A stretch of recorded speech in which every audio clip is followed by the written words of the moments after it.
بالله من الشيطان الرجيم. بسم الله الرحمن الرحيم. الحمد لله رب العالمين بارئ الخلائق أجمعين، والصلاة والسلام على أشرف الأنبياء والمرسلين خاتم النبيين رحمة للعالمين أبي القاسم محمد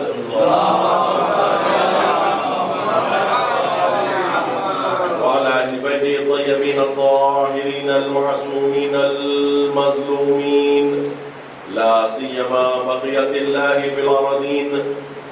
أما بعد فقد قال الله سبحانه وتبارك وتعالى في محكم كتابه وأصدق القائلين وقوله الحق. بسم الله الرحمن الرحيم. يا أيها الإنسان ما غرك بربك الكريم الذي خلقك فسواك فعدلك. صلوات.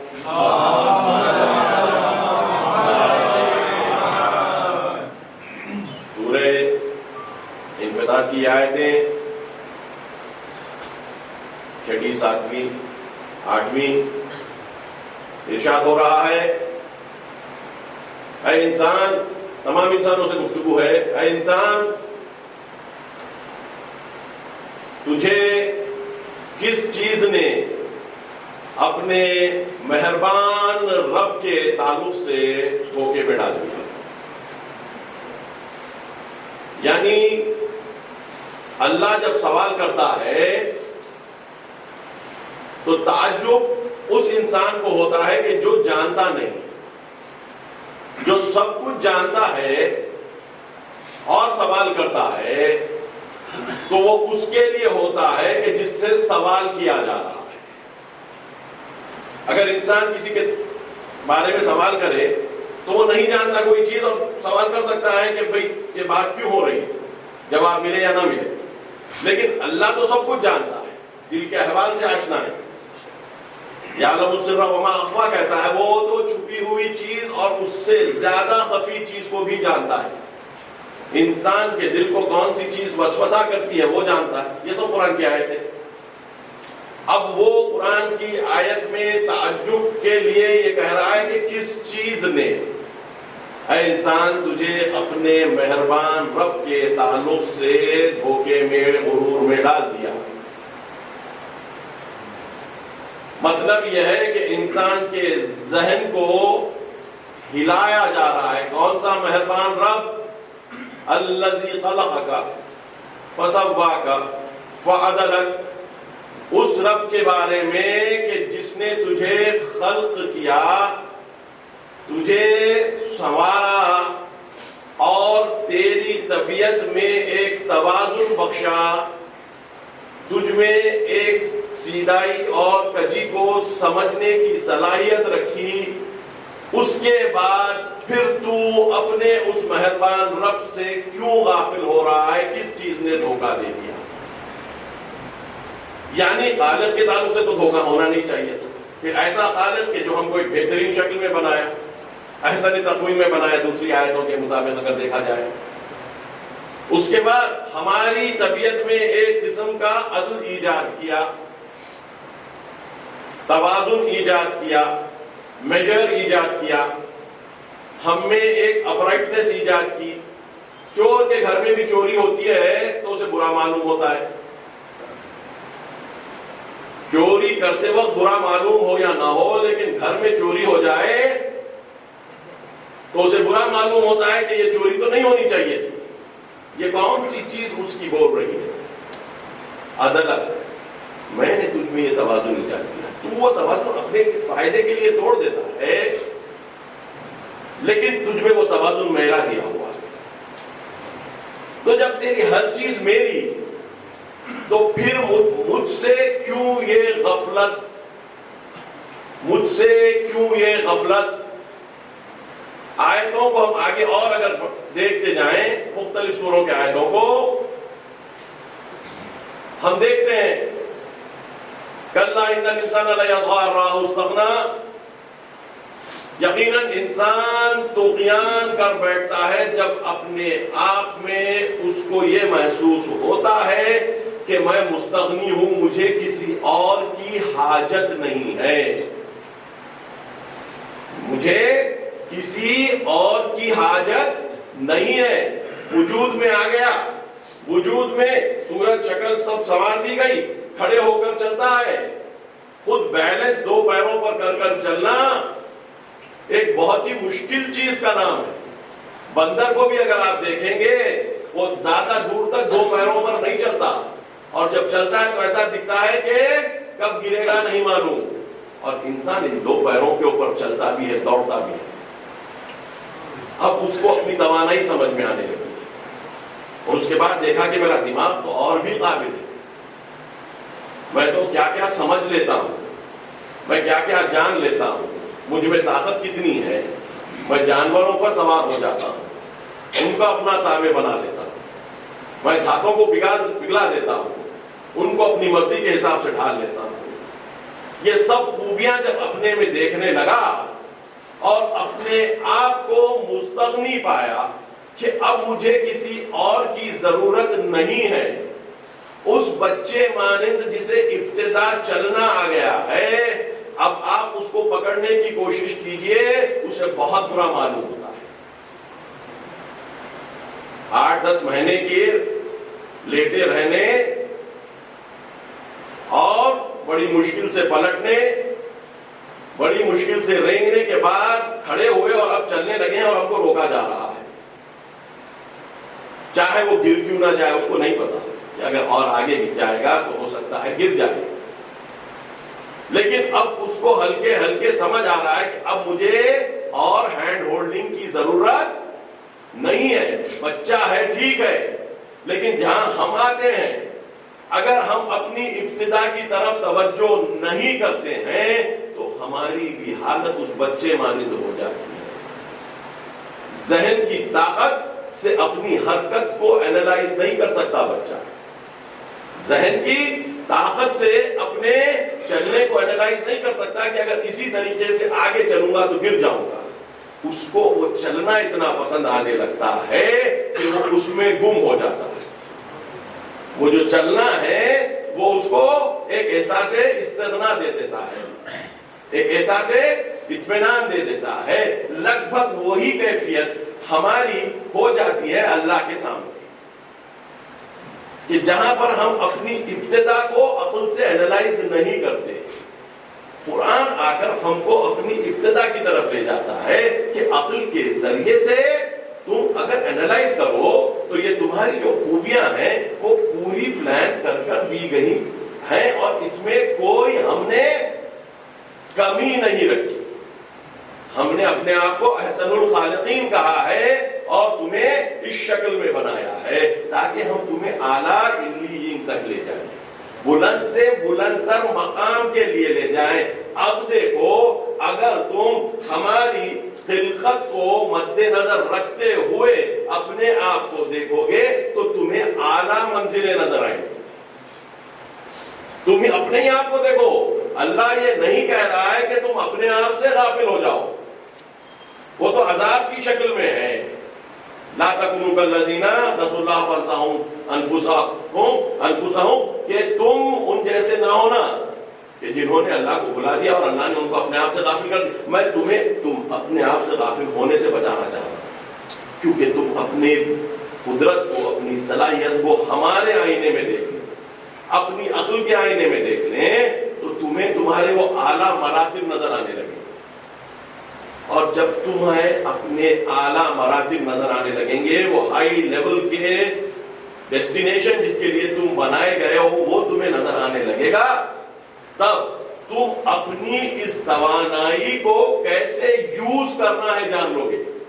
توجہ کا محتاج، توانائی کے بارے میں اللہ سوال نہیں کر رہا ہے، کہہ رہا ہے میں نے خلق کیا، میں نے اس کو سدھارا، میں نے اس کو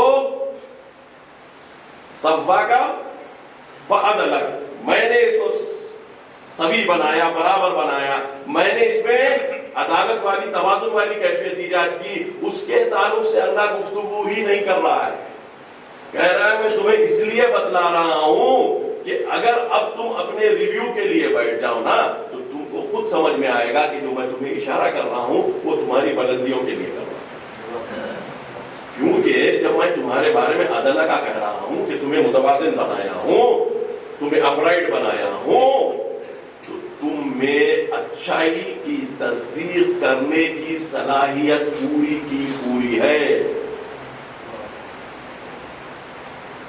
صدق بالحسنی قرآن کی ایک آیت کا حصہ ہے. اس نے اچھائی کی تصدیق کر دی. اس نے انسان کون وقت انسان؟ یقیناً وہ انسان کے جو اپنے اپرائٹ ہونے پر توجہ دیا, اپنے متوازن ہونے پر توجہ دیا, یعنی اچھائی کی اس نے تصدیق کر دی. دوسری جگہ کذب بالحسنی, اس نے اچھائی کی تکذیب کر دی, جھٹلا دیا اس نے اچھائی کو. تو انسان میں اگر اپنی طرف صحیح طریقے سے دیکھنے کی عادت ہو جائے تو اچھائی کی تصدیق کرنے لگتا ہے, اور صحیح طریقے سے دیکھنے کی عادت نہ ہو تو پھر برائی کی تصدیق کرنے لگتا ہے, اچھائی کی تکذیب کرنے لگتا ہے. یہ سچویشن انسان کا اور انسان کے ساتھ ساتھ انسان کی سوسائٹی کا ہونے لگتا ہے, ساتھ ساتھ انسان کی سوسائٹی کا ہونے لگتا ہے. جیسے سوسائٹی اپنے رنگ کو بدلتی ہے, عام طور پر انسانوں میں وہ صلاحیت ختم ہو جاتی ہے کہ انڈیپینڈنٹلی اس سوسائٹی کو اینالائز کر کے اپنے آپ کو ڈٹرمن کریں کہ ہم کو کیا کرنا ہے. وہ سوسائٹی کے معاشرے کے رنگ میں رنگے جاتے ہیں, وہ سوسائٹی کے معاشرے کے رنگ میں رنگے جاتے ہیں. جب سب کر رہے ہیں تو ہم اگر کر رہے ہیں تو کیا پرابلم؟ پڑھے لکھے کر رہے ہیں, جاہل کر رہے ہیں, سبھی کر رہے ہیں, اگر ہم بھی ساتھ جڑ جائیں تو کیا برا ہے؟ برائی کا کاروان دلیل کا تابع نہیں ہوتا. نیکی کے کاروان کو دلیل کی ضرورت ہوتی ہے. یہ جب شروع ہوگا جب انسان اپنی زندگی کے ہر پہلو پر دلیل تلاش کرنے لگے, ہر پہلو پر دلیل تلاش کرنے لگے. میں یوں کیوں ہوں, مجھ میں یہ خوبی کیوں ہے, مجھ میں یہ کمزوری کیوں ہے, مجھ میں یہ فکر کیوں پیدا ہوتی ہے, مجھ میں اچھی فکر کب آتی ہے, مجھ میں بری فکر کب آتی ہے, میں برائی کی طرف کب ترغیب کا ہوتا ہوں, کب میں اچھائی کی طرف جاتا ہوں. جب ایک ایک چیز کی اپنے تعلق سے دلیل فراہم ہوتا کرتا نظر آئے گا, اب جب باہر دیکھے گا, چاہے وہ مادے کو دیکھے یا سوسائٹی کو, وہاں پر بھی دلیل طلب کرے گا, وہاں پر بھی دلیل طلب کرے گا. قرآن وہاں پر پکڑ رہا ہے, تم اپنے آپ کو اینالائز کرنا شروع کرو. کیوں؟ ان الانسان علی نفسہ بصیرہ, انسان گہری نظر رکھنے والا ہے اپنی نفس پر. اللہ کی بنانے کی شان میں یہ ہے کہ انسان کو اپنے نفس پر گہری نظر رکھنے والا دیا ہے, بنایا ہے. تم سوالات کا سلسلہ شروع کر دو, اگر نہیں شروع کرو گے تو پھر مجھے یہ سوال کرنا پڑے گا, یا ایھا الانسان ما غرک بربک الکریم, کس چیز نے تمہارے رب کریم کے تعلق سے تمہیں دھوکے میں ڈال دیا.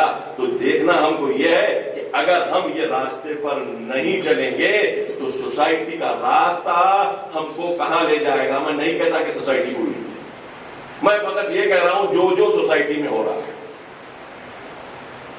اس کو ہمیں اینالائز کرنے کی ضرورت ہے.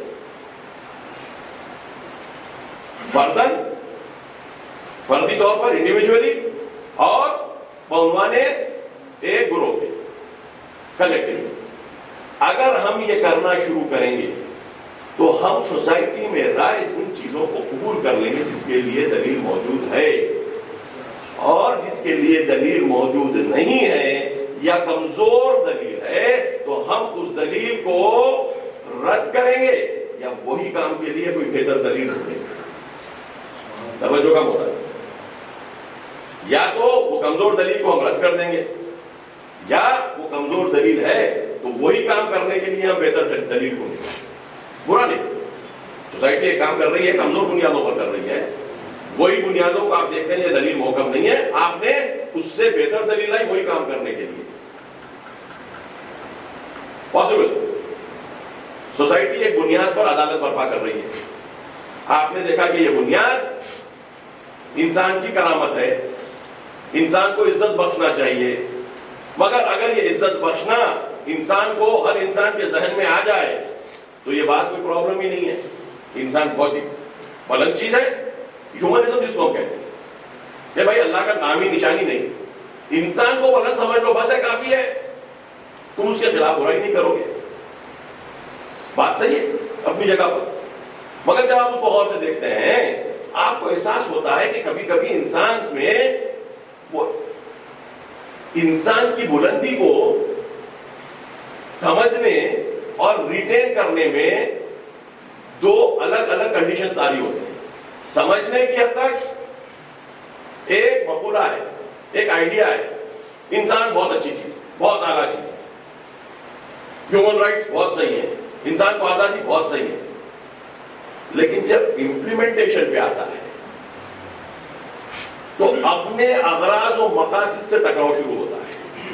تو جہاں پر شروع کیا تھا انسان کو بلند کہتے ہوئے, جیسے اپنے اغراض و مقاصد, اپنے فائدے اس کی نظر میں آئے تو اس نے وہ سب بلندیوں کو چھوڑ کر ملکوں کو آگ لگا دی, جنریشنز کو ختم کر دیا, اور منہ سے پھر بھی یہی جاری تھا کہ انسان بہت اعلیٰ ہے. آپ جب دلیل لائیں گے تو آپ بولیں گے کہ کہیں نہ کہیں یہاں پر مجھے عیب نظر آ رہا ہے, دلیل میں ویکنس ہے. تصور کر لینا انسان کو بلند آسان ہے, اس تصور کو باقی رکھنا دنیا میں اور زندگی گزارنا اس تصور کو مشکل ہے. اس تصور پر زندگی گزارنا مشکل ہے. اونچے خیالات رکھنا آسان ہے, جب یہ اونچے خیالات آپ کی زندگی کے اغراض و مقاصد سے ٹکراتے ہیں تو وہ پاش پاش ہو جاتے ہیں. تو پھر سوچنا پڑتا ہے کہ ہم کو ایسے اغراض نہ رکھنا چاہیے جو انسانی کرامت کو پامال کرتے ہیں. تو زندگی کو متوازن بنانا شروع کرتا ہے, عدل کا مصداق بنتا ہے کہ مجھے کوئی چیز کو بلند بولنے سے کوئی فائدہ نہیں ہوگا جب تک کہ میں اس بلندی کی حفاظت کا کوئی راستہ نہ بنا دوں.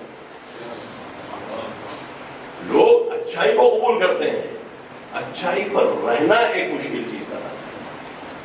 اسی بات پر ہم بار بار روایتوں میں نہج البلاغہ میں دیکھتے ہیں, امام حسین سے روایت ہے, کیا تم نے بروں کو اچھوں کی تعریف کرتے ہوئے نہیں سنا؟ کیا تم نے بروں کو اچھوں کی تعریف کرتے ہوئے نہیں سنا؟ اچھوں کی تو تعریف کرنا ہی کرنا ہے.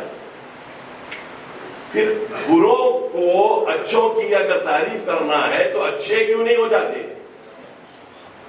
اچھوں کی تعریف کرنا ایک چیز, اچھے ہونا دوسری چیز. اچھوں کی تعریف کرنا ایک چیز, اچھوں کے ساتھ ہو جانا, کونوا مع الصادقین, سچوں کو پہچان لیا جا سکتا ہے, ان کے ساتھ ہونا مشکل ہوتا ہے, کیونکہ وہاں پر آپ کو کنٹرول کرنا پڑتا ہے کہ اگر میں ان کے ساتھ ہو رہا ہوں, ان کے فلسفے, ان کی فکر کے پابند اپنے آپ کو کر رہا ہوں, تو مجھے بھی وہی اغراض اور مقاصد رکھنے پڑیں گے کہ یہ جو سچے لوگوں نے رکھے. اگر میرے اغراض و مقاصد کچھ اور ہو گئے تو پھر میں وہ حقیقت سچوں کے ساتھ رہنے کی, کونوا مع الصادقین قرآن کہہ رہا ہے, میں اچھوں کے ساتھ نہیں رہ سکوں گا. ہوتے ہوتے ان میں اور مجھ میں ایک فاصلہ بن جائے گا. صلوات بھیجے محمد والے.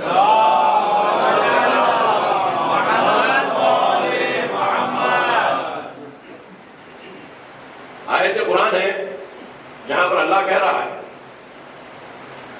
وَلَوْ تَرَى إِذِ الظَّالِمُونَ مَوْقُوفُونَ عِنْدَ رَبِّهِمْ, جب تم اے رسول دیکھو گے ظالمین کو اپنے رب کے سامنے کھڑا ہوا, رکا ہوا. قیامت کا مطلب قرآن پیش کر رہا ہے. ان میں سے یہ ظالمین سبھی کے سب کھڑے ہیں, یہ ان میں سے بعض بات سے گفتگو کرنا شروع کر دیں گے. ان میں سے بعض بات سے گفتگو کرنا شروع کر دیں گے, اور ان میں سے جو کمزور تھے, ان سے کہ جو طاقتور تھے, یہ کہیں گے کہ اگر تم نہ ہوتے تو ہم ایمان لے آتے. کمزور دو کیٹیگری ظالمین کی بیان کی جائے, ایک کمزور اور ایک طاقتور. ہمارے پاس ظالم کمزور نہیں ہوتا. قرآن کے نزدیک میں ظالم بھی کمزور ہو سکتا ہے، کیونکہ ترازو میں ظلم کی ہر وہ شامل ہے کہ جو ظلم کے آئیڈیا کو انٹرٹین کر کر اس پر عمل کیا یا ساتھ دیا ان کا کہ جو عمل کر رہے ہیں. ظلم کا دماغ میں جگہ بنا لینا اور عمل میں طاقتور ظالمین کے ساتھ دینے کی طرف یا ان کو نہ روکنے کی طرف حرکت کرنا کافی ہے کہ انسان کو ظالم کہا جائے. تو بیچارے کمزور تھے، دبے ہوئے تھے، مگر اللہ کہہ رہا ہے ظالمین ہیں کھڑے. ان میں سے جو کمزور ہیں طاقتور سے کہہ رہے ہیں کہ لولا انتم لکنا مومنین، اگر تم نہ ہوتے تو ہم مومنین ہوتے. آیت آگے بڑھتی ہے، وہ لوگ جو طاقتور ہیں یہ کمزوروں سے کہتے ہیں کہ ہم تمہیں جبر کیا تھا کیا ہماری بات سننے پر؟ ہم تم پر کوئی کنٹرول رکھتے تھے کیا؟ ہم تمہیں کھینچ کر لے آئے تھے کیا برائی کرنے کے لیے؟ تو یہ کمزور پلٹا کر بولیں گے بل مکر اللیل والنہار، تم نے رات دن کی سازش کر کے ہم کو یہ راستے پر ڈالا. تم نے رات بل مکر اللیل والنہار، تم نے رات دن کی سازش کی ہے. طاقتور ظالمین کمزور ظالمین کہہ رہے ہیں تم نے رات دن کی سازش کر کر، دن رات کی سازش کر کر، 24 آورز کی سازش کر کر ہم کو اس راستے پر لا لیے کہ ہمارا ایمان جاتا رہا. آج کے دور کے لیے یہ بہت زیادہ ضروری ہے. جب ہم وہاں پر، جبکہ 24/7 کے چینلز نہیں ہوتے تھے، اس دور میں جبکہ 24/7 کے چینلز نہیں ہوتے تھے کہ جو 24 گھنٹے آپ کو کچھ نہ کچھ دکھاتے رہے، کچھ نہ کچھ دکھاتے رہے. 24 آورز آپ کو کچھ نہ کچھ یا انٹرنیٹ کے ذریعے سے یا ٹی وی کے ذریعے سے مل سکتا ہے. تو اب آپ بتائیے کہ یہ جو مکر ہو رہا ہے اس میں ہم کہاں پر ہیں؟ ہم اس میں کہاں پر ہیں؟ ہم ہر وہ چیز جو دنیا میں رائج ہو رہی ہے، کیونکہ رائج قبول کر رہے ہیں. میں نہیں کہہ رہا ہوں کہ ہر وہ چیز رائج جو ہے اس کو قبول نہ کیا جائے، اس کے لیے فلٹر بنانا پڑے گا، اس کے لیے سوچنا پڑے گا، اس کے لیے عقل کو تیار کرنا پڑے گا. میری گفتگو فقط اسی کے اطراف گھومے گی. امام کہتے ہیں، مولا کہتے ہیں، وہ لوگ اپنی عقلوں کو زندہ کر چکے ہیں اور اپنی خواہشات نفسانی کو مار چکے ہیں. یہ اللہ کے بندوں کی بات مولا کر رہے ہیں. یہ لوگ کون ہیں؟ کہ انہوں نے اپنے عقلوں کو زندہ کر لیا ہے. جس کی عقل زندہ ہے اس کو کوئی دھوکہ نہیں دے سکتا. جس کی نفس مر چکی ہے وہ کہیں دھوکہ کھا نہیں سکتا. دونوں کا اختیار اللہ نے انسان کو دیا ہے، کیونکہ اگر نہ دیتا تو پھر یہ اپنی عقلوں کو زندہ کیسے کرتے تھے اور اپنے نفس نفوس کو مارتے کیسے؟ خواہشات نفسانی کو مارنا اور اپنی عقلوں کو زندہ کرنا یہ ایک پیرلل ہے. یہ دبتا ہے، یہ اٹھتا ہے، یہ اٹھتا ہے، یہ دبتا ہے. اگر آپ چاہیں گے کہ عقول بڑھتے جائیں، خواہشات نفسانی بھی بڑھتے جائیں تو یہ ممکن نہیں ہے. یہ ممکن نہیں ہے، یہ تصور ہے. ایسا ہونا چاہیے آپ کہیں گے، لیکن ایسا ہوگا نہیں. Inversely proportionate. جیسے نفوس کی طلب اور تمنائیں بڑھیں گی، عقل کی کیفیت بھی بڑھتی جائے، عقل بڑھتی جائے گی. ایک اگر ایسی کیفیت آ جائے کہ عقل کو حیات مل جائے، وہ اپنی نیچرل حیات کی بنیاد پر حرکت کرنے لگے اور نفوس اور نفسانی خواہشاتوں کو مٹا دیا جائے کہ پھر وہ سر نہ اٹھا سکے. موت کا مطلب سر نہ اٹھانا، زندگی کا مطلب خود بخود چلنا. عقل خود بخود چلنے لگے اور خواہشات نفسانی اٹھے ہی نہ، جیسے کہ مر گئی ہو. جو سر نہ اٹھا سکے وہ مر گئی ہے. انسان کے پاس اتنی طاقت ہے، انسان کے پاس اتنی طاقت ہے کہ وہ اپنی عقل کو زندہ کر سکتا ہے اور اپنی نفسانی خواہشات کو ختم کر دے سکتا ہے. ہم آپ اس دور میں جب سب ایک راستے پر جا رہے ہیں، سب ایک راستے پر جا رہے ہیں، ہم بھی اگر اہل بیت کے راستے کو ترک کر کر وہ راستہ اختیار کر لیں تو ہم سے زیادہ پوچھ کسی اور کی نہیں ہونے والی. ہم سے زیادہ پوچھ کسی اور کی نہیں ہونے والی ہے. کیوں؟ کہ آپ کو عملی کردار ملے کہ جنہوں نے اپنے زمانے کی فکر کا مقابلہ کر کر اپنے زمانے کو انرچ کر کر شہید ہوئے. عجیب بات، جو اپنے زمانے کی مخالفت کرتے ہوئے زمانے کے معیار کو بلند کیا اور شہید ہو گئے. فتنہ فساد نہیں کیا، فقط تلوار لے کر کسی کو مار نہیں ڈالا، مخالفت کی اپنے زمانے کے طاغوت کی اور جور کی. ایک ایسا سلسلہ بنایا کہ جس سلسلے میں علم کی روشنی پھیلتی گئی، اور اس علم کی روشنی کے پھیلنے کے نتیجے میں اسلامی سوسائٹی میں علم کا نور بڑھتا گیا، ڈائریکٹلی یا انڈائریکٹلی. اور وہ کرنے کے نتیجے میں مارے گئے. کسی امام حسین کے بعد کوئی قسم کی ڈائریکٹ حکومت لینے کے لیے کوشش نہیں، کسی کو اپنا نمائندہ بنا کر بیعت لینے کو نہیں بھیجا، کہیں بھی خطوط کے جواب نہیں دیے کہ ہاں میں آمادہ ہوں، آنے کو تیار ہوں. کسی نے نہیں، کسی بھی نہیں. حتیٰ جہاں پر امام رضا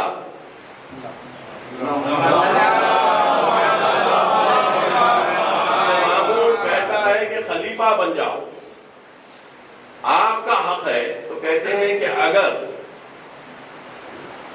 تیرا حق نہیں ہے تو دینے والا کون؟ ٹھیک ہے، میرے کو کیوں دے رہا ہے؟ کیوں کہ اس کے پیچھے ایک مقصد تھا کہ ایک مرتبہ خلافت دے دی جائے، اس کے بعد کچھ نہ کچھ ایسے عیب بیان کر کر سورش کرا کر ختم کر دیا کہ ان کو چلانا نہیں آیا، نتیجے میں اب میں مجبور ہوں، میں نے تو دے دیا. امام نے دو طریقے بولے، اگر تیرے لیے ہے تو دے مت، اگر تیرے لیے حق ہے رکھنا ہے، خلیفہ بن کر رہنا ہے، تو میرے کو کیوں دیتا ہے؟ تیرا حق نہیں ہے تو تو دیتا ہے. بات اپنی جگہ کے اوپر حکومت لینے کی تھی تو نہیں لی حکومت. علی نے اسی طریقے سے اپنی خلافت کے وقت لوگوں نے کہا کہ فدق آپ کا حق ہے، بنی فاطمہ کا حق ہے، حسن حسین کا حق ہے، زینب ام کلثوم کا حق ہے، آپ کا ایک شوہر ہونے کے ناطے حق ہے، آپ کیوں نہیں لیتے؟ آپ نے صاف صاف کہہ دیا. کچھ لوگوں نے اس کی طرف نظر کی اور کچھ لوگوں نے اس سے نظریں پھیر لی. اپنا حق رکھتے ہوئے بھی کہا، کیوں کہ اگر لے لیتے تو کہتے تھے کہ بیت المال کھا رہے ہیں. نقصان زیادہ تھا، فائدہ نہیں کے برابر تھا. مادے کے لیے اہل بیت نے کبھی حرکت نہیں. اس لیے ایک بہترین گفتگو کر کے کہ کچھ لوگوں نے اس کی طرف نظر کی اور کچھ لوگوں نے اس سے نظریں پھیر لی تاکہ پھر کوئی سوال ہی نہ ہو. تو اس طریقے سے انہوں نے اپنے دور میں معیارات کو بلند کیا، علم کو عام کیا، نیکی کو عام کیا، سچائی کو عام کیا، کردار کو عام کیا، اور اس کے بعد اللہ سے ملحق ہو گئے، شہادت نصیب ہو گئی. آج کا دور غیبت کا دور ہے. ان کے تعلیمات ہمارے پاس موجود ہیں، ان کے تعلیمات زندہ تعلیمات، کیونکہ کر کر بتایا ہے، تھیوری کے دور کے اوپر بورڈ پر نہیں لکھا. ان کو جتنا ہم سمجھ سکتے ہیں دل سے اور دماغ سے کوئی اور نہیں سمجھ سکتا، کیونکہ پیدا ہونے سے لے کر اب تک ہم کو ان کی عظمت کی بات بتلائی گئی. ان کی عظمت کی بات ہم شعور کے ابتدائی مرحلے میں تھے، ہم کو رسول اور آل رسول کی تعریف کان میں سنائی دی، چاہے وہ کربلا کے واسطے سے ہو، چاہے وہ شہادتوں اور جشنوں کے عنوان سے کیوں ہو. تو اگر آج ہم جبکہ مورل ویکیوم بڑھتا جا رہا ہے، سوسائٹی میں ویلیوز گرتے جا رہے ہیں، عدالت کم ہوتی جا رہی ہے، شرافت گھٹتی جا رہی ہے، بدکرداری عام ہو چکی ہے، تو ایسے زمانے میں اگر ہمارا رول نہیں ہے، برخلاف اس کے ہم خود اس میں بہتے جا رہے ہیں. پھر کیا ہوگا؟ کہتے ہیں کہ نمک کوئی چیز پر ڈالا جائے جو سڑ رہی ہے تو وہ سڑن رک جاتی ہے۔ نمک کی ہے خوبی، کوئی چیز سڑ رہی ہو تو اگر اس پر ڈال دیا جائے تو وہ سڑن رک جاتی ہے۔ اگر نمک سڑنے لگے تو کیا ہوگا؟ اگر نمک سڑنے لگے تو کیا ہوگا؟ ہمیں خلق کیا گیا تھا تاکہ ہم دنیا میں گندگی پھیل رہی ہو تو ہم نمک بن جائیں۔ نمک سڑنے لگا، اب کون سی چیز بچائے گی؟ اگر ہم کو یہ احساس ہو جائے کہ اگر چاہے تو ہم نمک بن سکتے ہیں، اور اللہ نے ہمارے یہاں اتنا ارادہ رکھا ہے کہ ہم اپنی عقلوں کو زندہ کر سکتے ہیں اور اپنے خواہشات نفسانی کو دبا دے سکتے ہیں۔ ہم ایک دوسری دنیا میں چلے جائیں، ہم ایک دوسری دنیا میں چلے جائیں۔ میں نے ایک چھوٹا سا جملہ مولا کا ان مجالس میں ذکر کیا تھا کہ ان کے دل جنت میں ہوتے ہیں اور ان کے بدن عمل میں لگے ہوتے ہیں۔ ان کے دل جنت میں ہوتے ہیں اور ان کے بدن عمل میں لگے ہوئے ہیں۔ ایک اور ایک گفتگو ہے نہج البلاغہ کی جو میں نے وہاں پر تذکرہ نہیں کیا۔ آپ پوچھتے ہیں کہ وہ قلب کہاں ہے کہ جو ہدایت کے چراغوں کو ڈھونڈ رہی ہو؟ وہ عقلیں کہاں ہیں جو ہدایت کے چراغوں کو ڈھونڈ رہی ہو؟ وہ آنکھیں کہاں ہیں جو ہدایت کے میناروں کی تلاش میں ہو؟ ہدایت جو ہے قلوب کا، نظروں کا، اس کے بعد کہتے ہیں وہ قلب کہاں ہے جو اپنے آپ کو اللہ کو دے دیے ہیں۔ ہم کو دل دینا پتا ہے، ہم کسی چیز کو بھی دل دے سکتے ہیں، ہم کسی چیز کو بھی اپنا دل دے سکتے ہیں، مال دولت اور لیکن یہ اللہ کو دینے والے دل، مولا کہتے وہ دل کہاں ہے جو اللہ کو اپنے آپ کو دے دیے ہوں؟ جو دل اللہ کو اپنے آپ کو دے دیے ہوں وہ دلوں سے لے کر اللہ کیا کرے گا؟ وہ دلوں کو منور کرے گا نہیں کرے گا؟ وہ دلوں کو روشن کرے گا نہیں کرے گا؟ اب جب وہ دل روشن ہونے لگیں گے اور روشن شدہ دل دنیا میں عمل کرنے لگیں گے تو وہ عمل کیا ہوگا؟ وہ روشن شدہ دل دنیا میں اگر عمل کرنے لگیں گے تو وہ عمل کیا ہوگا؟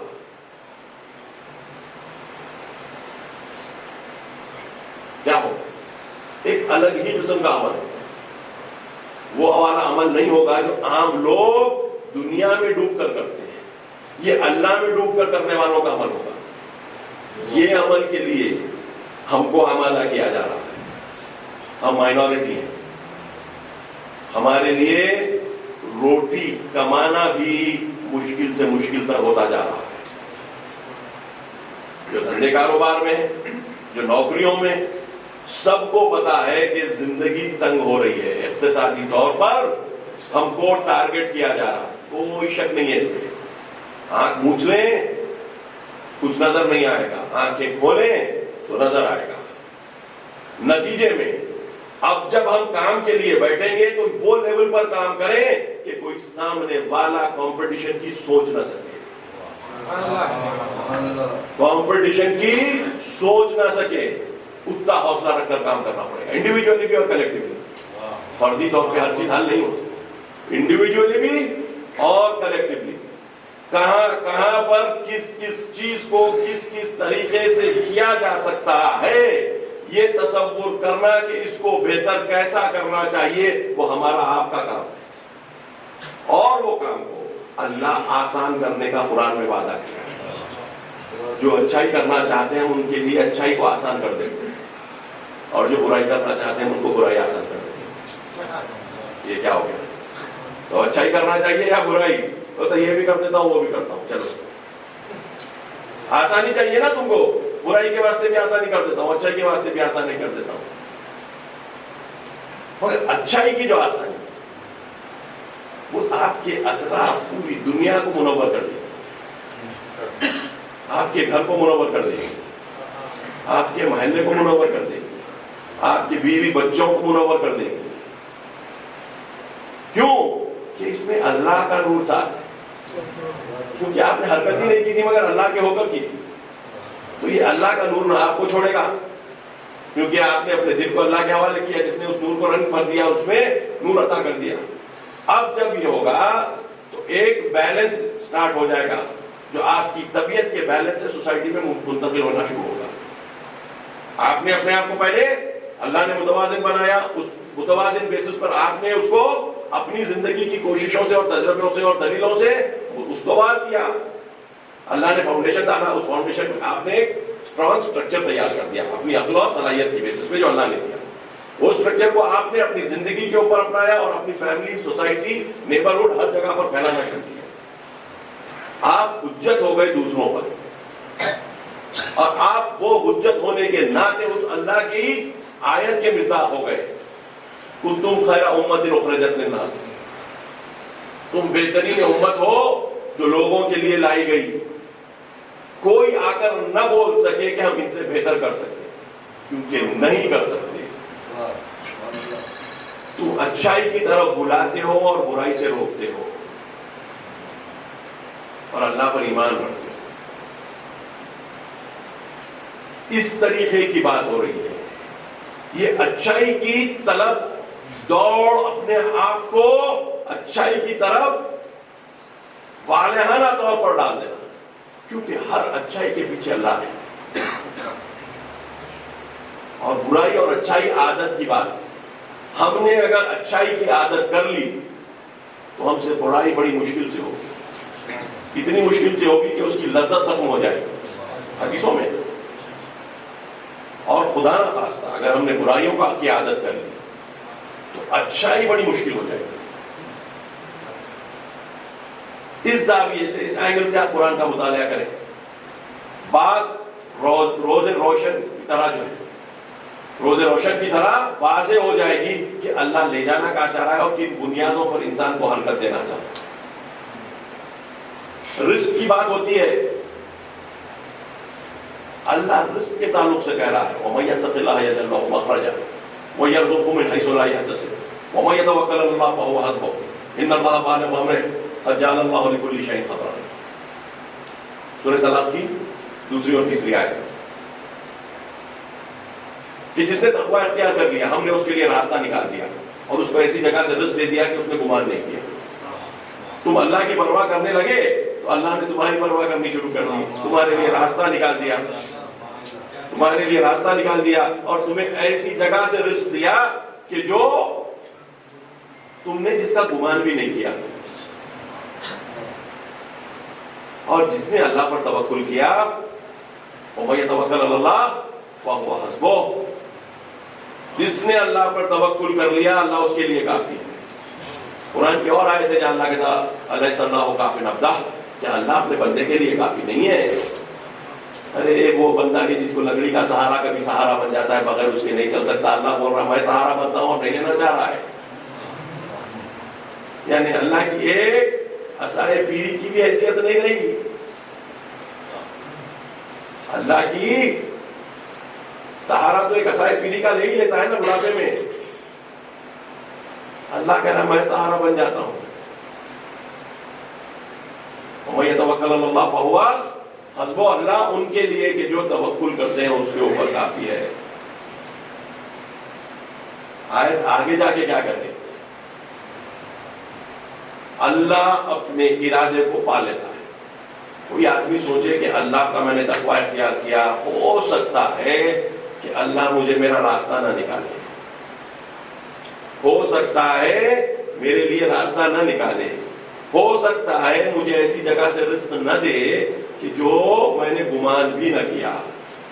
اور اگر میں اللہ پر توکل کرتا ہوں ہو سکتا ہے کہ اللہ میرے لیے کافی نہ ہو. خیال آ سکتا ہے نا,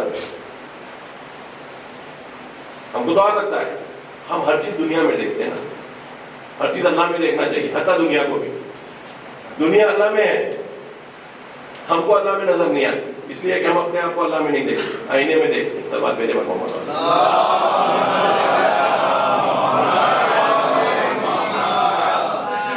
اس کے بعد جو آیت سلسلہ لیتی ہے, کہتی ہے ان اللہ بالغ امرہ, بے شک اللہ اپنے جو امر ہے, اپنا ارادہ ہے, اس کو کیسے بھی پا لیتا ہے. یہ خالی وعدہ نہیں کر رہا ہوں کہ گمان نہ کرنا, یہ خالی وعدہ نہیں کر رہا ہوں, گمان نہ کرنا کہ میں اپنے امر کو نہیں پا سکتا. اگر میں نہیں پا سکتا تو تم کیا پا سکتے ہو. شک کرنے والے دلوں کو یقین کی ضرورت پڑتی ہے. انا عربی میں استعمال ہوتا ہے, انا عربی میں استعمال ہوتا ہے یقین آنے کے لیے. ان اللہ بالغ امرہ, اللہ اپنے امر کو, اپنے ارادے کو پا لیتا ہے, اس کے لیے پہنچ جاتا ہے. اس کے بعد کی آیت, لیکن ہر چیز کے لیے قد جعل اللہ لکل شیء قدرا, ہر چیز کے لیے اللہ نے قدر رکھی, ایک میجر رکھا ہے. بغیر طریقوں کے یہ چیز میں نہیں کروں گا. تم اگر بولیں گے کہ میں نے تقویٰ اختیار کیا, میں نے اللہ کا گناہ نہیں کیا, گھر کے اوپر لوگ لا کر مجھے روٹی دینے لگے, گھر پر لا کر لوگ مجھے روٹی دینے لگیں گے, اس کو تقویٰ نہیں کہتے. اللہ کہہ رہا ہے یاد یہ بھی رکھو کہ میں نے ہر چیز کے لیے ایک طریقہ بنایا, اس طریقے میں نے تقوی کو جوڑا ہے. بغیر طریقے کا تقویٰ نہیں چاہیے, کیونکہ تم کو آنکھ بھی دیا ہوں, کان بھی دیا ہوں, عقل بھی دیا ہوں. تم طریقہ ڈھونڈو, تقوی کو اس میں ایڈ کرو, اس کے بعد دیکھو وہ سکسیسفل ہوتا ہے یا نہیں ہوتا. اللہ کے طریقوں کو جو بنایا ہے, جو اصول ہیں, جو طریقے ہیں, اس کو فالو کرو, اس میں تقوی کو ایڈ کر دو. اس کے بعد دیکھو اس کے رنگ کیسے بنتے ہیں. تم چاہے کوئی چیز کرو, کوئی چیز بناؤ, معمولی سے معمولی کام کیوں نہ کرو, اگر اس میں تقویٰ ایڈ ہو جائے گا, وہ کام کی کوالٹی بدل جائے گی, کام کی کوالٹی بدل جائے گی. کیونکہ نزدیک ترین چیز جو اللہ ہو سکتا ہے کسی مادی چیز کے, وہ انسانی تقوی کے ذریعے سے ہو سکتا ہے. جتنے بھی آپ کمال دیکھیں گے, شروع کہیں سے ہوا, ختم کہیں پر ہو رہا ہوگا, لیکن جہاں پر شروع ہوا تھا وہ پیورسٹ فارم میں تھا. اس کے بعد اس کو کمرشلائز کیا گیا, اس کے بعد خریدنے والے اس کو خرید لیے, اس کے بعد دھوکے دینے والے اس کو ادل بدل کر کے اس کو پیش کیے. آج کی کمرشل دنیا میں ہم دیکھتے ہیں کہ ایک آدمی محنت کرتا ہے, دوسرے کو بیچتا ہے, دوسرا تیسرے کو, تیسرا چوتھے کو, آخری میں جا کر جو آدمی نے ویلیو کریٹ کی تھی اس کے پاس تو کچھ نہیں رہتا, وہ آخری میں جا کر چیز لٹیروں کے ہاتھ میں چلی جاتی ہے. اللہ جو چاہ رہا ہے, اللہ یہ کہہ رہا ہے کہ تم ویلیو کریٹ کرنے والے بن جاؤ. اتنی ویلیو کریٹ کرنا سیکھ لو کہ لوگ تمہارے محتاج ہو جائیں, تم لوگوں کے محتاج نہیں ہونا, تم میرے محتاج ہے. یہ اللہ کا احتیاج کروا کروا کر ذہن کو اتنا صاف کروا دیتا ہے کہ انسان اللہ کی طاقت سے حرکت کرنا سیکھ لیتا ہے. اور جب اللہ کی طاقت سے حرکت کرتا ہے تو نہ اس کا بدن تھکتا ہے, نہ اس کی روح تھکتی ہے. جو لوگ مولا کے تعلق سے اور دوسرے ائمہ کے تعلق سے کہتے تھے کہ ہزار ہزار رکعت نماز پڑھتے ہیں تھے ایک رات میں,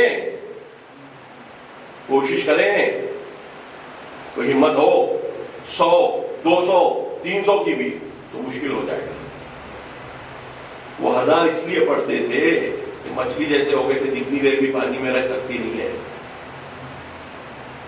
وہ بدن کو کئی جگہوں پہ, جو لوگوں کے لیے چیز مشکل ہو جاتی ہے یہ چیز ان کے لیے آسان ہو جاتی ہے. جو لوگ اسے کرنے سے ڈرتے ہیں یہ لوگ وہ کر لیتے ہیں. کیوں؟ طاقت کہاں سے آئی؟ یہ پوری طاقت کا سورس پورے کا پورا اس ذات میں ہے کہ جس کی انتہا نہیں ہے, اس ذات میں ہے کہ جس کی انتہا نہیں ہے. اور اس ذات کا احساس ہمارے لیے, ہماری روح کے لیے سب سے آسان ہے اگر ہم آمادہ ہو جائیں, اور کچھ بھی نہیں. ایک مرتبہ زندگی میں جوانوں سے خطاب ہے, آمادہ ہو جائیں کہ اللہ کو دیکھ کر رہوں گا. اور اللہ اگر اپنے آپ کو اپنی روح کے اوپر ظاہر نہیں کیا تو آپ مجھے آ کر وہ کہہ سکتے ہیں کہ میں اللہ کا ہونا چاہا تھا, اللہ نے مجھے اپنا نہیں کیا. امپاسبل ہے, امپاسبل ہے. ایک بچہ آپ کی طرف دوڑ کے ہاتھ بڑھائے، آنا چاہے، آپ گود میں لیں گے یا نہیں لیں گے؟ لیں گے تو اس کے بعد گرا دیں گے؟ کسی بھی ظالم سے پوچھ لیجئے، کسی بھی ظالم سے پوچھ لیجئے، نہیں کریں گے۔ اللہ کون ہے؟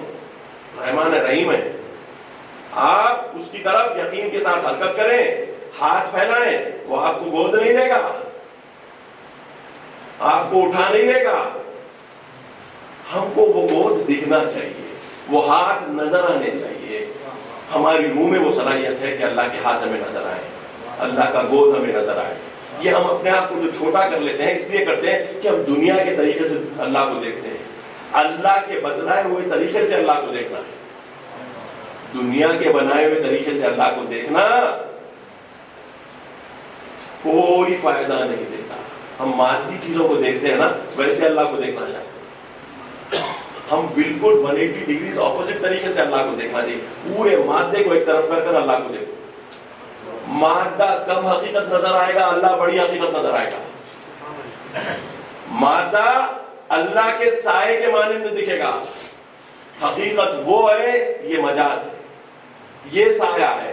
ہم اگر سائے کو حقیقت سمجھ لیں گے تو پھر حقیقت کی طرف کبھی بھی منہ نہیں کریں گے۔ ہم اگر سائے کو حقیقت سمجھ لیں گے تو حقیقت کی طرف کبھی بھی منہ نہیں کریں گے۔ آج کی دنیا کی مشکل یہی ہے، سائے کو حقیقت سمجھ لیا گیا ہے۔ ہم آپ بھی مل کر عمومی طور پر یہ سمجھتے ہیں کہ دنیا گزارنے کا یہی طریقہ ہے کہ سب کے ساتھ مل جاؤ، ایک جیسے ہو جاؤ، نتیجے میں ہم بھی انہی کے ساتھ آگے بڑھ جائیں گے، ہم ان کے ساتھ آگے نہیں بڑھ پائیں گے۔ ہم کبھی ویسے دنیا دار بن ہی نہیں سکیں گے علی اور حسین کو اپنے دماغ میں رکھتے ہوئے۔ نتیجے میں ہم ہلکے ہلکے دنیا دار بننے کی کوشش کریں گے اور اتنے مار کھائیں گے، اتنے مار کھائیں گے، کیونکہ نہ دنیا کے پورے ہو رہے، نہ خسرت دنیا والآخرہ والی بات ہم پر صادق آ جائے گی۔ ان کو نہ دنیا ملی اور نہ ان کو آخرت، کیونکہ آخرت کے طلبگار نہیں تھے، دنیا پر ویسے ٹوٹ نہیں سکتے، کیونکہ جب ٹوٹتے تھے تو کبھی کبھی اللہ کا خیال آ جاتا تھا، کبھی رسول کا، کبھی علی کا، کبھی حسین کا، کبھی کربلا کا۔ کودنا ہے تو صحیح صحیح کودو، نہیں کود سکتے تو چھلانگ بھی لگا رہے ہیں تو ادھم پیٹ کے بل گر رہے ہیں پانی پر، چھوٹا ہی ماننا بولتے۔ تو دنیا کے بھی طریقے پرفیکٹ نہیں کر رہے ہیں، آخرت کے بھی تھوڑا طریقے پرفیکٹ نہیں کر رہے ہیں، تو یہ جو ہے قیامت کے دن کے جوکر بنا دیے جائیں گے ہم، قیامت کے دن کے جوکر بنا دیے جائیں گے ہم، کہ دیکھو یہ بھی آئے سوئے، جس کو نہ ادھر کا رول معلوم تھا نہ ادھر کا رول معلوم تھا، جہاں پر جو کرنا تھا وہ نہیں کرے اور جہاں پر نہیں کرنا تھا وہ کرے، کیونکہ ان کو کیا کرنا نہیں معلوم۔ لا الہ الا اللہ ولا الہ الا، نہ اللہ والوں کے ہوئے نہ پورے دنیا والوں کے ہوئے، مذبذبین بین ہؤلاء وہؤلاء۔ قرآن کی آیت پیش کر رہا ہوں، مذبذبین بین ہؤلاء وہؤلاء، ان کے اور ان کے درمیان میں مذبذب متذبذب، یہ کیا ہوگا ہمارا؟ اور ہماری سوسائٹی اس کیفیت کو میں جو یہاں سے بیٹھ کر آپ کو بول رہا ہوں ریفلیکٹ کر رہی ہے۔ میں وہ کہانی نہیں بول رہا ہوں جو آپ نہیں دیکھ سک رہے ہیں، میں وہ کہانی بول رہا ہوں جو آپ اور ہم روز کے شاعر ہیں۔ یا تو ہم پرفیکٹ ہو جائیں گے، پرفیکشن چاہیں گے، اور اگر نہیں چاہیں گے تو تباہ ہو جائیں گے۔ ہمارے واسطے اور کوئی دوسرا راستہ نہیں۔ اب طے کرنا ہے کہ ہم تباہی کو تیار ہیں، دنیا کی ہو جاتی تو کوئی غم نہیں، مٹی سے آئے مٹی میں چلے گئے، وہاں نکال کے اللہ میاں اگر لے آیا اور بولا کہ وہ گڑبڑی کر کے آ کے مٹی میں آئے تھے، مٹی میں چلے گئے، اب میں تم کو یہاں کیا کروں، تمہاری پھر واپس مٹی میں ڈال دیں، یہ کیفیت نہ بنے، تماشا نہ بن جائے۔ اور اہل بیت ہمارے لیے اگر یہ عمل ہوگا تو ہم کو اپنا نہیں بولیں گے۔ میں ایک نہیں 50 روایتیں آپ کو پیش کر سکتا ہوں، جو اللہ کا نہیں ہوتا وہ اہل بیت کا بھی نہیں ہوتا۔ یہ کہاں سے ہم نے ایک ترکیب بنا لی نہیں معلوم، کہ ہم کیا سمجھ رہے ہیں کہ ہم اللہ کے نہیں ہوں گے، ہم اہل بیت کے ہو جائیں گے۔ یہ ممکن ہی نہیں ہے، تصور بھی ممکن نہیں، کیونکہ آپ اہل بیت کو منہائے خدا اگر تصور کر رہے ہیں تو وہ اہل بیت ہے ہی نہیں۔ آپ نے نام لیا ہے اہل بیت کا. اہل بیت کا تصور منہا خدا وہ اہل بیت کا تصور نہیں ہے. علی کا تصور منہا خدا مائنس خدا علی کا تصور نہیں ہے. آپ علی سے خدا کو مائنس نہیں کر سکتے. آپ رسول سے خدا کو مائنس نہیں کر سکتے. آپ فاطمہ سے خدا کو مائنس نہیں کر سکتے. آپ حسن حسین زینب سے خدا کو مائنس نہیں کر سکتے.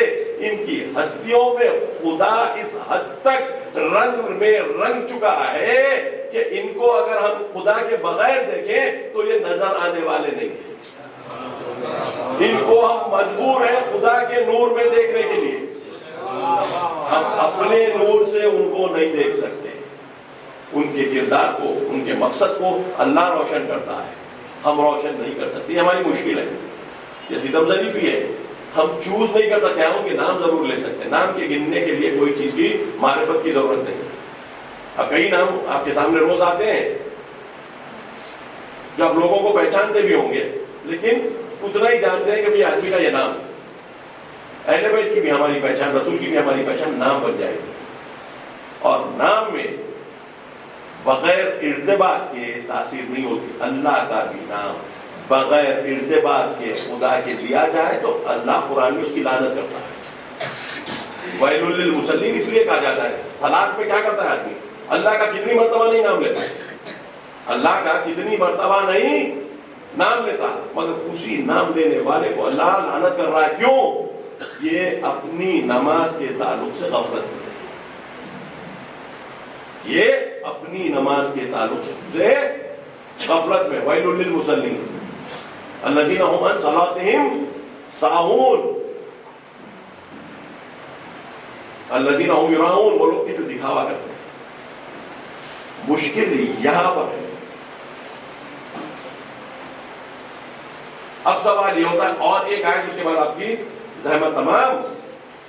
قرآن میں ایک آیت ہے جہاں اللہ کہہ رہا ہے کہ اے رسول تم کو کس کے ساتھ رہنا ہے اور کس کے ساتھ نہیں رہنا ہے, کس کی بات سننا ہے اور کس کی بات نہیں سننا ہے. میں بہت وہ آخری حصہ لے لیتا ہوں. لا تطع من اغفلنا قلبه عن ذکرنا واتبع هواه وكان امره فرطا. اے رسول اس آدمی کی بات نہ سننا, اس کے ساتھ نہ ہونا کہ جس کے دل کو ہم نے ہماری یاد سے غافل کر دیا. اے رسول تم اس آدمی کے ساتھ نہیں ہونا, اس کی بات نہیں سننا. رسول کو کہا جا رہا ہے جس کے دل کو ہم نے اپنی یاد سے غافل کر دیا ہے اور وہ اپنے خواہشات کی پیروی کرتا ہے اور زیادہ روی اور زیادتی اس کا شیوا بن چکا ہے. آج آپ دنیا میں دیکھیں, آپ جس کی دنیاوی پوائنٹ آف ویو سے اتباع کر رہے ہیں, فالو کر رہے ہیں, ان میں یہ تینوں چیزیں ہیں یا نہیں ہیں؟ وہ لوگ اللہ کے ذکر سے غافل ہیں. اللہ کہہ رہا میں نے غافل کر دیا, ان کی چوائس نہیں تھی, میں نے کر دیا. وہ سمجھ رہے ہیں کہ ہم نے اللہ کی چوائس سے اللہ کا ذکر نہیں کیا. اللہ کہتا نہیں. قرآن کی ایک آیت کہتا ہے کہ میں ایسی نشانی دکھا سکتا تھا کہ پوری کائنات کا سر جھک جاتا. میں چاہتا ہوں کہ تم میرے نشانیاں ڈھونڈو اور بلند ہوتے جاؤ. تم نشانیاں ڈھونڈو اور بلند ہوتے جاؤ, ورنہ تمہیں نشانی دکھاتا پورے کے پورے گر جاتے. ڈھونڈنے والا اور نہیں ڈھونڈنے والا سب برابر. ڈھونڈو. اس کی اتباع نہ کرنا کہ جس کے دل کو ہم نے غافل کر دیا ہے اپنے ذکر سے اور خواہشات نفسانی کی پیروی کرتا ہے. جتنے ٹی وی چینل کے چلانے والے ہیں, پوری کی پوری یہ بات, چاہے وہ مسلمان ہو یا غیر مسلمان, پوری کرتے ہیں. ان کے دین کے حساب سے بھی وہ اللہ کو یاد نہیں کرتے.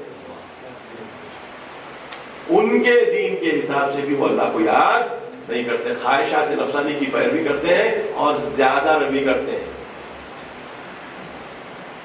ایکسٹراویگنس کرتے ہیں. تو اگر ہم ان کے بات کرنے لگ جائیں, ان کے ساتھ ہونے لگ جائیں, ان کی بات سننے لگیں,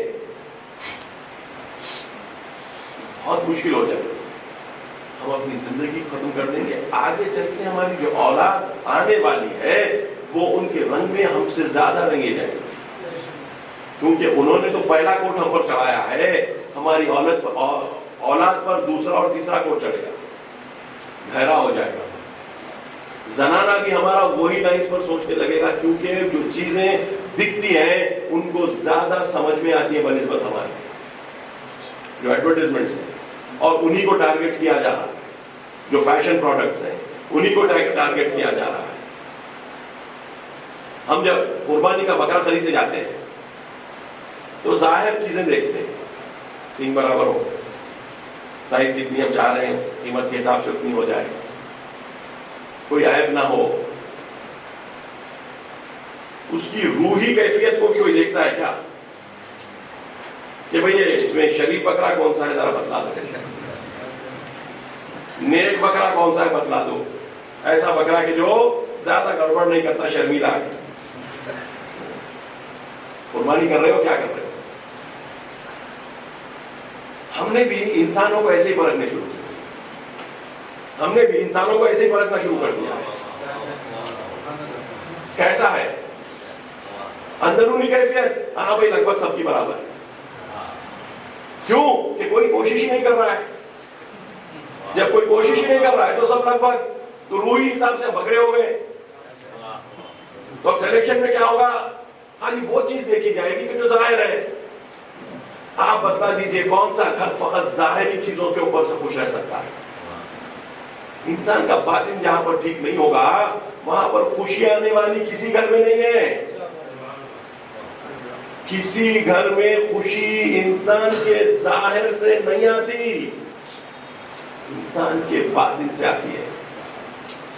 اگر باطن اچھا ہو جائے تو نور علی نور، اور اگر باطن اچھا نہ ہو تو تباہی تباہی تباہی. جتنی عطا ظاہری ہوگی اتنا بڑا نقصان ہوگا، یعنی وبال جان ہوگا.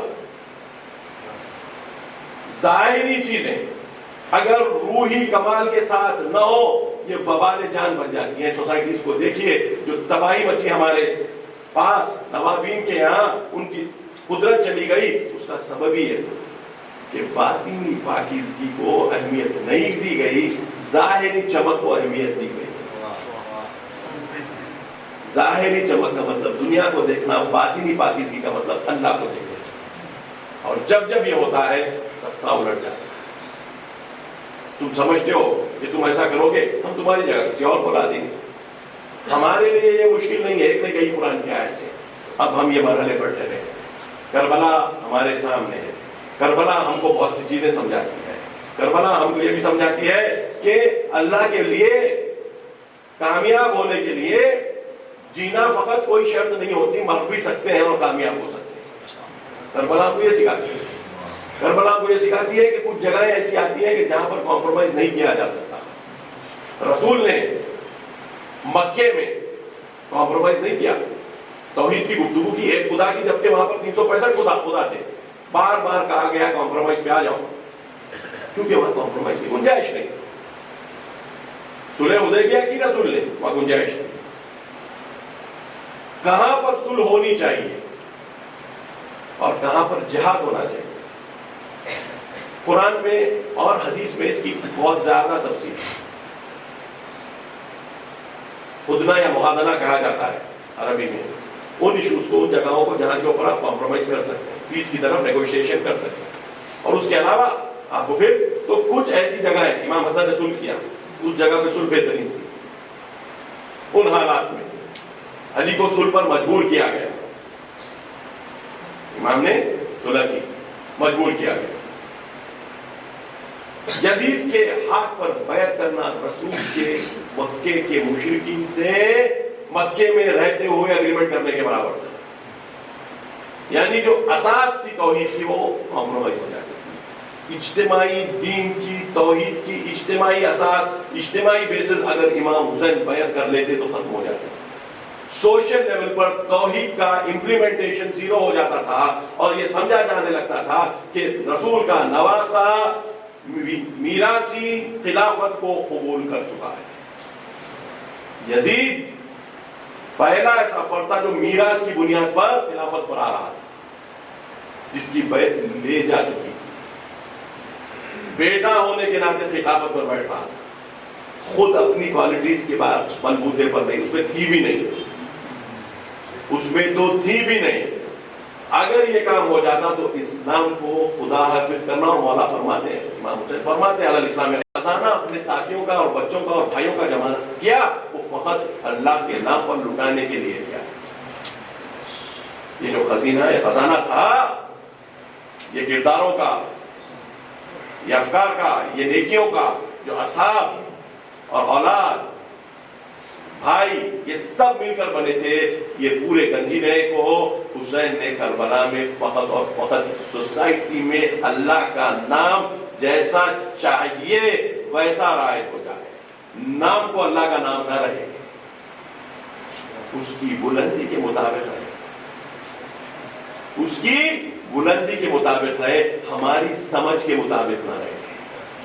ہم اپنی سمجھ سے خدا کو کبھی پیٹ پیچھے ڈال دیتے, ہماری سہولت, نقصان ہم کرتے ہیں لیکن ڈال ضرور دیتے ہیں. یہ بات حسین نے سمجھائی کربلا, ایک کے بعد ایک جو شہادت ہوئی وہ یہی بات کے اوپر ہوئی. اللہ کو سوسائٹی میں جگہ دے دو, اللہ کو اپنے دل میں جگہ دے دو, اللہ کو اپنے کیریکٹر میں جگہ دے دو, اللہ کو اپنی روح میں جگہ دے دو, اللہ کو اپنے دل میں جگہ دے دو, بلکہ دل کو اللہ میں جگہ دے دو, دل کو لے جا کے اللہ کے پاس ڈپازٹ کر دو. یہ لیول کے اوپر قربانی ہوئی, اس لیے الہی قربانی ہے, اس لیے یہ قربانی کے حدود نہیں. جہاں جہاں پر انسان اور انسان کا قلب دھڑک رہا ہو وہاں پر حسین کا یہ پیام جاتا ہے اور وہ سمجھ سکتا ہے کہ ویلیوز کیا ہوتی ہیں اور الہی ویلیوز کیا ہوتی ہیں. کیونکہ کوئی ویلیو جو سب سے اونچی چیز سے جڑ جاتی ہے جو اللہ ہے تو اس کے لیول کے اوپر بلند ہوتی ہے. جو پیورلی اللہ کے لیے, کوئی اور مقصد امام کا تھا ہی نہیں, پیور شہادت تھی اللہ کے لیے. یہ پیورٹی کو لے کر آگے بڑھنے کا ذمہ زینب پر آیا. زینب ایک عورت ہونے کے ناطے احساسات عورت کے وجود کا بڑا حصہ ہوتا ہے. احساسات عورت کے وجود کا بڑا حصہ ہوتا ہے. مرد میں اور عورت میں جو بڑا ڈفرنس ہے, فرق ہے, وہ احساسات کا ہے. مرد اتنا احساس والا عموماً نہیں ہوتا اور اس کا رول بھی زیادہ احساسوں پر ٹک کر کام کرنے والا رول نہیں ہے. عورت کا رول حساسات کے بنا فلفل نہیں ہوتا. بچے کو رات رات بھر جاگ کر دیکھنا, مشکل سے پیٹ میں بچے کو حمل کرنا, دن رات ایک کر دینا اور پھر بھی خوش رہنا, اس کے لیے احساسات کی ضرورت ہے. اس کے لیے احساسات کی ضرورت ہے. اب وہ احساسات رکھنے والی زینب کو پتا چل رہا ہے کہ میرا ماجایا نہیں رہے گا, میرا ماجایا نہیں رہے گا. شب عاشور ایک مرتبہ روتے روتے حسین کے دامن میں سر رکھ کر بے ہوش ہو جاتی ہے. یہ زینب امام ہوش آتے ہی کہتے ہیں کہ بہن شیطان تمہاری بردباری تم سے نہ چھین لے, تمہارا حوصلہ تم سے نہ چھین لے. کہتی ہے کہ بھائی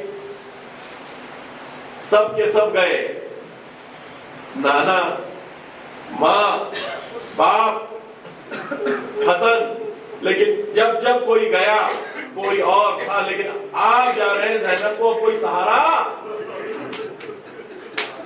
عورت سہارا ڈھونڈتی ہے, عورت سہارا ڈھونڈتی ہے, کہتی ہے میرا سہارا کون؟ امام کہتے ہیں اللہ بہترین سہارا ہے, کیونکہ امام زین العابدین کی حالت یہ نہیں ہے اور نہ ہی امام کو آگے کیا جا سکتا تھا. خوف تھا کہ امام کو مار ڈالا جائے, خوف تھا کہ امام کو مار ڈالا جائے. تو امامت کا ذمہ زینب کے ہاتھ آیا کہ ریپریزنٹ اسلام کو بعد از کربلا زینب کرے, اور کس دبدبے کے ساتھ, کس شعور کے ساتھ.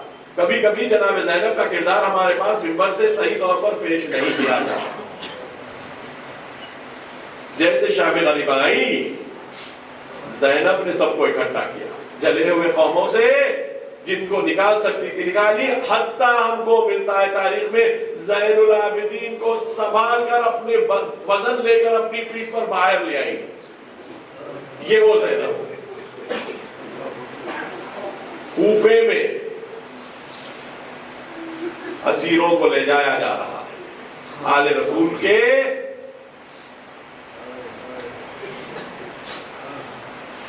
عورتوں کو، بچوں کو لے جایا جا رہا ہے. خطاب کرتی ہیں کوفیوں سے اور لعنت کرتی ہیں کہ تم نے کیا کر دیا تم کو پتا بھی ہے، اور اللہ تمہارے ساتھ کیا کرے گا تم کو پتا بھی ہے.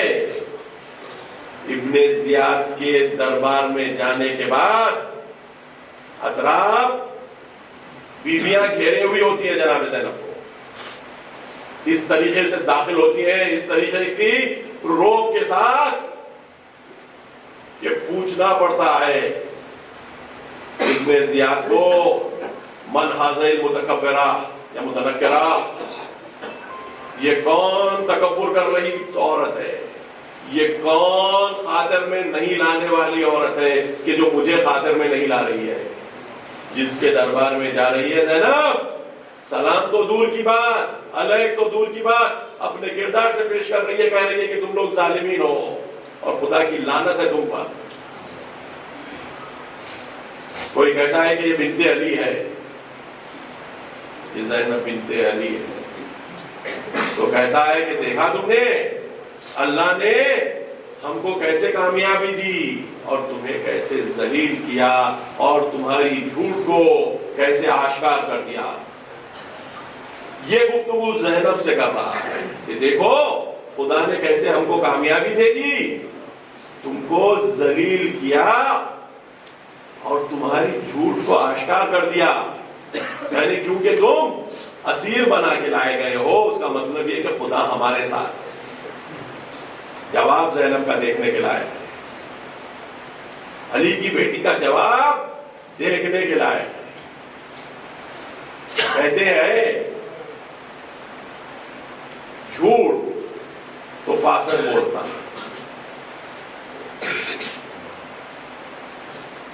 جھوٹ تو فاسق بولتا ہے اور رسوا تو فاجر ہوتا ہے.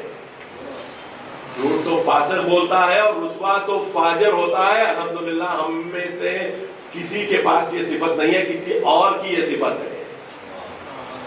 جواب نہیں دے سکتا، جواب نہیں دے سکتا کیونکہ پتا ہے کہ کیا کہہ رہی ہے. کہا کہ فسق و فجور یہ ہماری نہیں تمہاری کیفیت ہے، جھوٹ تمہاری کیفیت ہے. ہم کو اللہ نے ان چیزوں سے پاک رکھا ہے. یہ طریقے سے ہم دیکھتے ہیں کہ داخلے دربار شام بھی ہوتی ہے، داخلے دربار شام بھی ہوتی ہے اور یزید کے ساتھ بھی وہی کلام ہے، وہی کلام ہے. یزید قرآن کی آیت تلاوت کرتی ہیں، کہتی ہے کہ کیا کافرین یہ سمجھ رکھے ہیں کہ جو مہلت ہم ان کو دیتے ہیں وہ مہلت ان کے لیے اچھی چیز ہے، بلکہ یہ تو ہم مہلت دیتے ہیں تاکہ ان کے گناہوں میں اضافہ ہو اور ان کے لیے رسوا کن عذاب ہے. دربار یزید میں یزید کو رسوا کن عذاب کی طرف متوجہ کرا کر کہتے ہیں یزید کیوں سمجھتا ہے کہ ہمارا ذکر محو ہو جائے گا، ہمارا دین ختم ہو جائے گا، تو کتنی کوشش کر لینا، نہ ہمارا ذکر ختم ہوگا نہ ہمارا دین ختم ہوگا، یہ سب باقی رہے گا، تو ختم ہو جائے گا. جواب یزید کے پاس نہیں ہوتا. اپنے ہاتھ میں جو چھڑی ہوتی ہے وہ چھڑی کو دندان مبارک کے قریب لے جاتا ہے. زینب کے آگے بڑھاتی ہے کہ جب دشمن کے پاس طاقت ٹوٹ جاتی ہے تو زینب کو جواب نہیں دے سکتے، تو اس طریقے سے زینب کا مقابلہ کرتے ہیں. اے حسین آپ کو تلوار لگائی، آپ کی بہن کے سامنے اس بیت کی لکڑی سے آپ کی طرف اشارہ کر کر ان کے دل کو منقلب کیا جا رہا ہے. وَسَيَعْلَمُ الَّذِينَ ظَلَمُوا وَإِيَّاهُمُ الْغَلَبَ يَنْقَلِبُونَ